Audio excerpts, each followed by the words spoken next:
guys, welcome back to Anime 7. இந்த வீடியோல என்ன பார்க்க போறோம்னா ராணிகடி மாட்டலோட அடுத்த எபிசோட் தான் guys பார்க்க போறோம். இந்த அனிமேவோட ப்ரீவியஸ் எபிசோட்லாம் நீங்க பார்க்கல அப்படிங்கற பட்சத்துக்கு நம்ம சேனலோட பிளேலிஸ்ட் இருக்கு. மறக்காம எல்லாத்தையும் செக் பண்ணி பார்த்து வந்து இந்த எபிசோட பாருங்க. அப்படினா உங்களுக்கு இந்த அனிமேவோட ஸ்டோரி லைன்ஸ் எல்லாமே புரியும். சரி ஓகே guys, வளவலன் பேசிக்கிட்டே நேரத்தை நடிக்காம நம்ம டைரக்டா இன்னைக்கு எபிசோட் குள்ள போவோமா. போன எபிசோடோட ஆரம்பத்துல நம்ம என்ன பார்த்திருப்போம் அப்படினா சோல் ரிஃபைனிங் செக்டரோட எல்டர் ஹீரோ பார்த்திருப்பான். எல்டர் ஹீரோவுக்கு 3 பரிசு கொடுத்திருப்பாரு. மூணுமே பயங்கர வேல்யூபிளானது. உங்களுக்கு என்ன கோரிக்கை இருக்கோ கேளுங்க, என்னால முடிஞ்சதை நான் கண்டிப்பா செய்றேன் அப்படிங்கிற மாதிரி ஹீரோ சொல்லிருப்பான். ஏன்னா ஹீரோவுக்கு கிடைச்சது அந்த அளவுக்கு விலை மதிப்பு இல்லாத பரிசு. போன எபிசோட் அதோட தான் முடிச்சிருக்கோம். இன்னைக்கான எபிசோட் அதுல இருந்து ஆரம்பிக்குதும் கூட.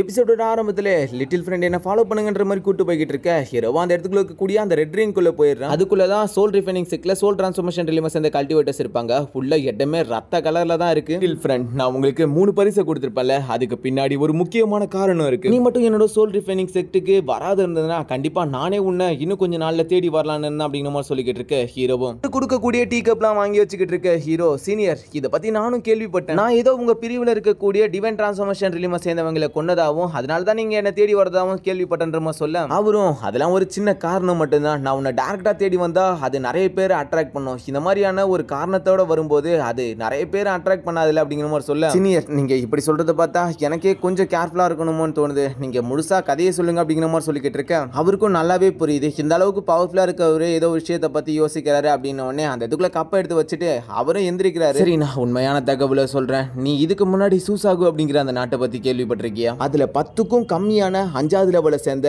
கான்டினென்ட் மட்டும்தான் இருக்கும். சூசாகு கிங்டம் ஒரே ஒரு மூல 6th லெவல் கான்டினென்ட்டா மாறுச்சு. அதுக்கான காரணம் என்னன்னு தெரியுமா? கல்டிவேஷன் கூட்டணி, அதாவது கல்டிவேஷன் அலைன்மெண்ட். அவங்களால எங்களுக்கு வழங்கப்பட்ட அந்த பிளானட் தான் இது. எங்களோட மெயின் டார்கெட் எல்லாமே இந்த இடத்தை சேர்ந்த பழங்குடியினர்கள் மட்டும்தான். அவங்க தான் ஹிமாட்டல் ரிலிக் கிளான். ரிலிக் அப்படிங்கிறது ஒரு நினைவு சின்னம். எங்க 2 இடத்துக்கும் இடையில பயங்கரமான மோதல் போச்சு. அதுவும் பல படுகொலைகள் ஏற்பட ஆரம்பிச்சிச்சு. பல காலத்துக்கு நீடிச்சுச்சும் கூட. ஒரு வழியா நாங்க அந்த போட்டியில ஜெயிச்சிருக்கலாம். பயங்கர இழப்புகள், ரொம்பவே பெயின்ஃபுல்லான பல படுகொலைகளும் இழப்புகளும் ஏற்பட்டுச்சு. அதே சமயத்துல தான் எங்களோட சோல் ரிஃபைனிங் கிளானுக்கு 10 பில்லியன் சோல் பேனரை உருவாக்குறதுக்கு ஒரு வாய்ப்பும் கிடைச்சு. சக்சஸ்ஃபுல்லா நாங்க அதை உருவாக்கிய முடிச்சோம். அதே சமயத்துல இந்த பிளானட்டை ஜெயிச்சதுக்கு அப்புறம் சுத்தி இருந்த இடத்துக்குள்ள முக்கியமான 6 பிரிவுகளை ஃபர்ஸ்ட் ஜெனரேஷனை சேர்ந்த சூசாகு வச்சாரு. அதே நேரத்துல சூசாகுக்கு இடைப்பட்ட பகுதிகளில் எக்கச்சக்கமான மலைகளையும் உருவாக்கணும். அதுல ஒரு முக்கியமான செக்ட் தான் நம்மளோட சோல் ரிஃபைனிங் செக்ட். அது மட்டும் இல்லாம ரொம்ப காலத்துக்கு இது இப்படியே நீடிச்சிருந்தாலும் ஒரு பிரிவுல இருந்தும் பல ஆட்கள் கொஞ்சம் கொஞ்சமா செதற ஆரம்பிச்சாங்க. ஒரு பிரிவில் இருந்தும் சின்ன சின்ன பிரிவுகளை உருவாக்குறதுக்காக நிறைய மக்கள் பிரிஞ்சு போயிட்டாங்க. போன ஆட்கள் எல்லாமே பெரிய கல்டிவேஷன் கண்ட்ரியும் உருவாக்குனாங்க, சின்ன சின்ன கல்டிவேஷன் கண்ட்ரிகளையும் உருவாக்கி இருந்தாங்க. இதன் மூலமா சூசாகு பிளானட் இன்னமும் வளர்ந்துச்சு. இருந்தாலும் இப்ப நம்ம சோல் ரிஃபைனிங் கிளானோட அடுத்தடுத்த தலைவர்களோட கனவு அப்படிங்கிறது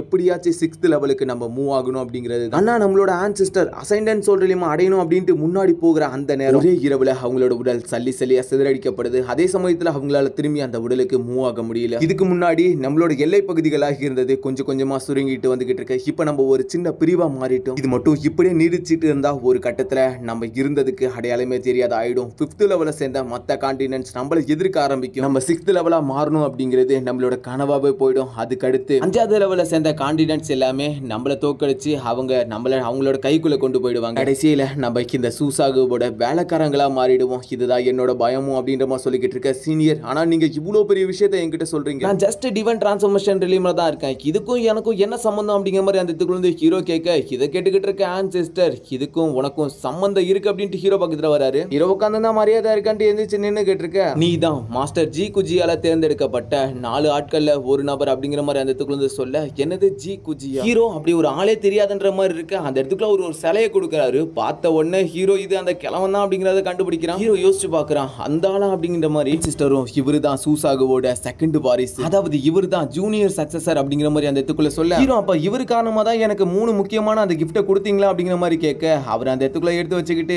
அது மட்டும் காரணம் இல்ல, சோல் பேனரை ரிலீஸ் பண்றவரு என்னோட சோல் ரிஃபைனிங் செக்டோட அடுத்த வாரிசா இருக்கியா, அதாவது என்னோட அடுத்த சக்சஸரா இருக்கியா? இத கேட்ட உடனே ஹீரோ அந்த இடத்துக்குள்ள வந்து பயங்கரமான ஷாக்கு. அதே சமயத்துல திரும்புறவரு, ஒரு நாள் சோல் ரிஃபைனிங் செக்டர் 6th லெவலுக்கு உயர்த்த நீ எங்களுக்கு வழிவகுக்கணும்ன்ற மாதிரி சொல்லிக்கிட்டு இருக்க. ஹீரோ திரும்ப திரும்பவும் நான் எதுக்கு அப்படிங்கிற மாதிரி அந்த இடத்துக்குள்ள கேட்க இதை கேட்கிறவர் திரும்பவும் சொல்றாரு, இந்த சூசாகு பிளானட்டுக்கு நாங்க வந்ததுக்கு அப்புறம் எங்களோட இந்த சோல் ரிஃபைனிங் செக்ல 1-2 இல்ல 36 சோல் டிரான்ஸ்ஃபர்மேஷன் ரிலிம சேர்ந்த ஆட்கள் உருவாகுனாங்க. அவங்க எல்லாருமே எங்களோட ஆன்செஸ்டர் தான். அவங்க எல்லாருமே இந்த 10 பில்லியன் சோல் பேனருக்குள்ள தான் இருக்காங்க. இதுல 36வது ஆள் தான் என்னோட சீனியர். அப்புறம் இதோட 37வது ஆளா நான் தான் மாற போறேனும் கூட. என்னோட சீனியர் என்னோட டிவைன் எசன்ஸை ஸ்ட்ராங் ஆக்குறேன் அப்படின்ற பேர்ல அவரு தன்னோட லைஃபை சாக்ரிஃபைஸ் பண்ணிட்டாரு. நாங்க விட்டு கொடுக்காம சோல் ரிஃபைனிங் செக்ட் எப்படியாச்சும் 6th லெவல் கான்டினென்ட்டா மாறணும் அப்படிங்கிறதுக்காக பல வழிகளை தேடி இருந்தோம். அடுத்த வாரிசுகளையும் தேடி நான் முயற்சித்தேன். நான் பல முறை முயற்சி செஞ்சாலும் சரி எங்களுக்கு எந்த ஒரு பதிலும் கிடைக்கவே இல்லை கடைசி வரைக்கும். ஒரு கட்டத்தில்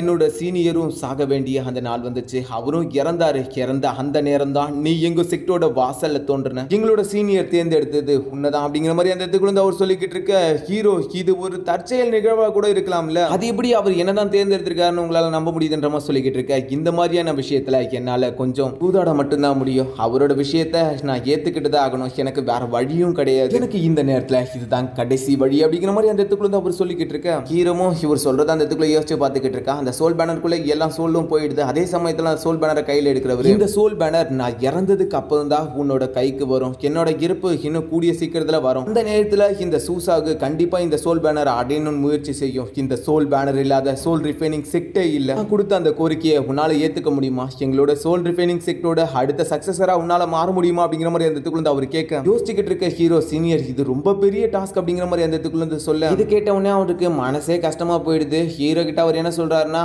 தோக்குறமோ ஜெயிக்கிறமோ சரி முயற்சி செஞ்சு பார்ப்போமே, வாய்ப்புகள் கூடி வரலான்றமா சொல்லிக்கிட்டு இருக்கும் போதே நான் கண்டிப்பா முயற்சி செய்வேன், என்னால முடிஞ்சது அப்படிங்கிற மாதிரி அவர் சொன்ன உடனே சந்தோஷமாகுது அவருக்கு. 10 நிமிஷமே சந்தோஷத்துல இன்னையில இருந்து 10 வருஷத்துக்கு உன்னை நான் பாதுகாக்கிறேன். 10 வருஷத்துக்கு அப்புறம் நீ தான் உன்னை பாதுகாத்துக்கணும், ஏன்னா நான் இறந்துருவேன். இதுதான் எங்க கிளானோட காட் சீலிங் டெக்னிக். இந்த டெக்னிக் தான் இந்த 10,000 பேனரை கட்டுப்படுத்துறதுக்கான ஒரு ரகசிய முறை. இது ஒரு வகையில சோல் ரிஃபைனிங் செக்டோட முக்கியமான கோரும் கூட. அது மட்டும் இல்லாம நீ இந்த 10 வருஷத்துக்குள்ள இந்த டெக்னிக்கை முழுமையா கத்துப்பன்னு நினைக்கிற இந்த சோல் பேனரை கட்டுப்படுத்துற அளவுக்கு இருக்கும். சீனியருக்கு ரொம்பவே நன்றி அப்படிங்கிற மாதிரி அந்த இடத்துக்குள்ள சொல்லிக்கிட்டு இருக்க. சந்தோஷத்திலே இருக்கிறவர் அந்த இடத்துக்குள்ள, சரி இப்ப நான் தனிமையில கல்டிவேஷன் பண்ணலான் இருக்கேன். என்னோட சக்சஸர் நீ ஒரு 1000 மைல் தொலைவுக்கு இந்த இடத்தை விட்டு வெளியே போகாத இருக்கிற வரைக்கும் என்னால உனக்கு ஒரு ஆபத்துனா சரியான நேரத்துக்கு வர முடியும். இல்லனா நான் உன்னை காப்பாற்ற வரதுக்கான அந்த நேரம் கொஞ்சம் தாமதமாகலாம் அப்படிங்கிற மாதிரி அந்த இடத்துக்குள்ள அவர் சொல்ல, சீனியர் என்னாலலாம் பாதுகாக்க முடியாத போயிடாது. என்னால என்ன பாதுகாக்க முடியலன்னா இவ்வளவு நேரம் நான் உயிரோடவே இருந்திருக்க மாட்டேன். நீங்க கவலைப்படாதீங்க சீனியர், எனக்கு தனிப்பட்ட பல வேலைகள் இருக்கு. நான் அதை எல்லாத்தையுமே கண்டிப்பா முடிச்சுதான் ஆகணும். சிஸ்டர் இதை புரிஞ்சுப்பாருன்னு நினைக்கிறேன்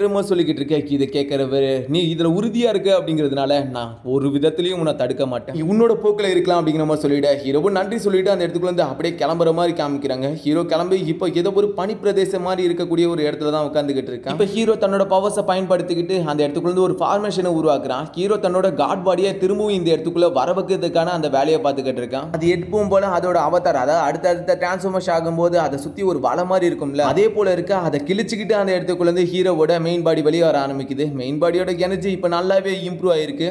அப்படியே மெயின் பாடியோட நெத்தி பகுதியில தான் காமிக்கிறாங்க. அந்த இடத்துக்குள்ள 3 ஸ்டார்ஸ் உருவாகுது. 3 ஸ்டார் ஏன்ஷியன்ட் காட் அப்படிங்கிற மாதிரி அந்த இடத்துக்குள்ள இருந்து மென்ஷன் பண்றாங்க. அதே சமயத்துல ஹீரோவோட மெயின் பாடி அந்த இடத்துக்குள்ள மூவ் ஆகிட்டு நடந்து வந்துகிட்டு இருக்கு. இப்ப திரும்பவும் ஹீரோவோட மெயின் பாடி அண்ட் க்ளோன் பாடி ரெண்டுமே ஒன்னோட ஒன்னு சந்திக்கிற மாதிரி காமிக்கிறாங்க. வந்தவோட மெயின் பாடி அந்த இடத்துக்குள்ள வந்து அந்த ஸ்பிரிச்சுவல் தவளையை வெளியே விட்டுட்டு இருக்க. ஹீரோவோட வெப்பன்ஸ் அந்த இடத்துக்குள்ள க்ளோன் பாடி கிட்ட மெயின் பாடி தருது. ரெண்டுமே அந்த இடத்துக்குள்ள இருந்து இப்ப ஒருங்கிணைய ஆரம்பிக்குது. ஹீரோனிய ஹெவன்லி பெரிடர் கிட்ட இருந்து காப்பாற்றும் போது அந்த இடத்துக்குள்ள இருந்து ஹீரோ ஒரு விதமா டிரான்ஸ்ஃபார்ம் ஆயிருப்பால, அந்த மாதிரி தான் ஹீரோ அந்த இடத்துக்குள்ள திரும்பி ஆக ஆரம்பிக்கிறான். ஒரு பக்கம் இமார்டல், இன்னொரு பக்கம் காடு. அப்படியே அந்த இடத்துக்குள்ள இருந்து எக்கச்சக்கமான புகமூட்டங்களோட ஹீரோ தயாராயிட்டான். தயாரான அடுத்த நிமிஷமே இது ரிவெஞ்ச் டைம் அப்படிங்கிற மாதிரி அந்த இடத்துக்குள்ள சொல்லிக்கிட்டு இருக்க. ஹீரோ தன்னோட நெத்திக்குள்ள இருந்து டியானி முத்தை வெளியே எடுக்கிறான். இந்த மரப்பண்போட இருக்கக்கூடிய டீ அந்த மரப்பண்பா கூட இணைஞ்சிருக்கும். இப்ப கோல்டன் ஸ்பிரிட்டை தவிர இந்த டியானி முத்து கம்ப்ளீட்டா இருக்கு அப்படிங்கிற மாதிரி அந்த இடத்துக்குள்ள இருந்து சொல்லிக்கிட்டு இருக்க. இப்ப ஹீரோ இது ரிவெஞ்ச் டைம். இதுக்கு முன்னாடி நோ நேஷனை சேர்ந்த அந்த லீ யூ பெங், அதே சமயத்துல அந்த கிரேட் டீமன் கிளானை சேர்ந்தவ, கடைசியா அந்த சன் டை. இன்னைக்கு நீங்க எல்லாருமே எனக்கு பண்ணதுக்கு இது திருப்பி செலுத்த வேண்டிய நேரம் அப்படிங்கிற மாதிரி அந்த இடத்துக்குள்ள இருந்து ஹீரோ கிளம்பிக்கிட்டு இருக்க. இதோட சீனை கட் பண்றாங்க. ஸ்னோ வேலியை தான் காமிக்கிறாங்க. அது 5th லெவலுக்கு அப்கிரேட் ஆனதுக்கு அப்புறம் நல்லாவே வாழ்ந்துருக்கணும்ல, ஸ்னோ வேலிக்குள்ள தான் காமிக்கிறாங்க. அவனும் ட்ரைனிங் எடுத்துக்கிட்டு இருக்கான். அன்னைக்கு அந்த வாங்லிங் நாய் தப்பிச்சு போனான். அதுல இருந்து சரி இன்ன வரைக்கும் அவ இன்னமும் எங்க கண்ணுக்கு தெம்படலன்றமா சொல்லிக்கிட்டு இருக்கும் போது டோக்கனை ரிலீஸ் பண்ண என்னாச்சு, அவனை பத்தி ஏதாவது தகவல் கிடைச்சிச்சா?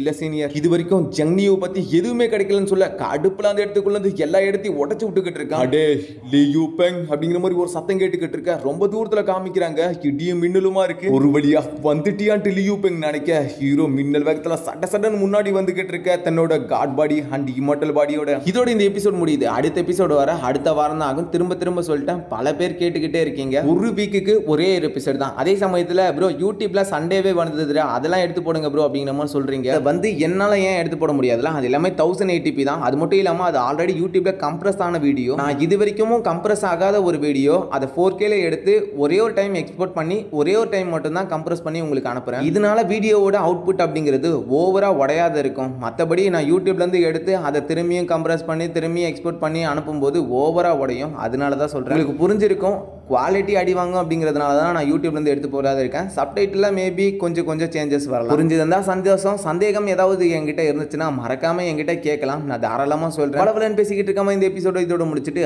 அடுத்த ஒரு நாள் எபிசோட சந்திப்போம். அது வரைக்கும் பை காய்ஸ்.